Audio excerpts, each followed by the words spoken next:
Super Bowl 45 between the Pittsburgh Steelers and the Green Bay Packers was the most watched television event in history. According to the Nielsen Company, during the course of the program, an average of 111 million viewers were tuning in. Over the entire course of the program, a total of over 160 million viewers watched. Last season was the NFL's most profitable season in history. A recent NFLPA study that was done found that the average value of an NFL franchise has risen over the last 10 years from $288 million to $1.04 billion. Amid all this success during this current off-season, the NFL players and the owners find themselves in an impasse regarding player compensation. The NFL owners opted out of the 2006 collective bargaining agreement due to high labor costs, escalating rookie salaries, and the inability of ownership to recoup money from players who breached contracts or who were simply unwilling to perform. Today, my group and I will tell you a little bit about the current labor negotiations between the NFL ownership and the players. We're going to tell you about the players' health insurance options while this lockout is currently in progress, and we're going to tell you about some of the major stumbling blocks in these negotiations. Now understand that if two sides cannot come to an agreement on these topics in the next few months, the NFL will see its first actual work stoppage since 1987. As Mr. Haxton stated, the NFL owners chose to opt out of the most recent collective bargaining agreement back in 2008. This agreement was initially negotiated back in 1993. There have been several extensions made to it, and the most recent extension in 2006 would have allowed the agreement to go on through the 2012 season. The agreement also gave both the NFL owners and the NFL Players Association the option to opt out early 1 to 2 years if need be. Since the owners chose to opt out early, the deal just currently expired on March 4th of this year. After the expiration of the deal, there was about a week of negotiations between the players and the owners to come up with a new collective bargaining agreement. After no progress was made, the players decertified their union on March 11th, and the NFL owners locked out the players on March 12th. By decertifying the players' union, this gave the players leverage to file an antitrust suit against the league and each individual franchise. It would also allow the players to eventually request a temporary injunction to lift the lockout once it happened. Under the old collective bargaining agreement, players under a union would not be allowed to file suit against the league. Since the lockout began on March 12th, there's been a standstill in progress being made towards a new agreement. Some of the main reasons for this include the owners pushing for an 18-game season while asking the players to take a pay cut of up to 18%.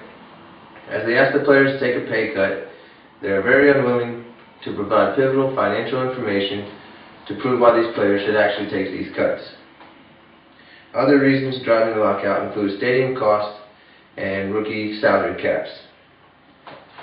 One of the biggest concerns for players, however, which my colleague Marcus Escobar is here to talk to you about, is that of players' health insurance and benefits for retired players. Thanks, man. With the owners locking the players out, the players are stuck in a very difficult situation. Very similar to retired players or players whose careers just come to an end. According to the NFL Players Association, the average NFL football player's career is about 3.5 years. Whether they retire or get cut, or if in a situation like this become locked out, they still need decent medical coverage. Players have several options, but none of them seem very enticing. One option they have is enrolling in the Consolidated Omnibus Budget Reconciliation Act, or COBRA for short. COBRA allows the players to continue their insurance coverage, but they have to pay their normal premiums plus the expenses that their employers, in this case the owners, would have to pay. COBRA can be very expensive for some NFL players, totaling over $1,000 a month.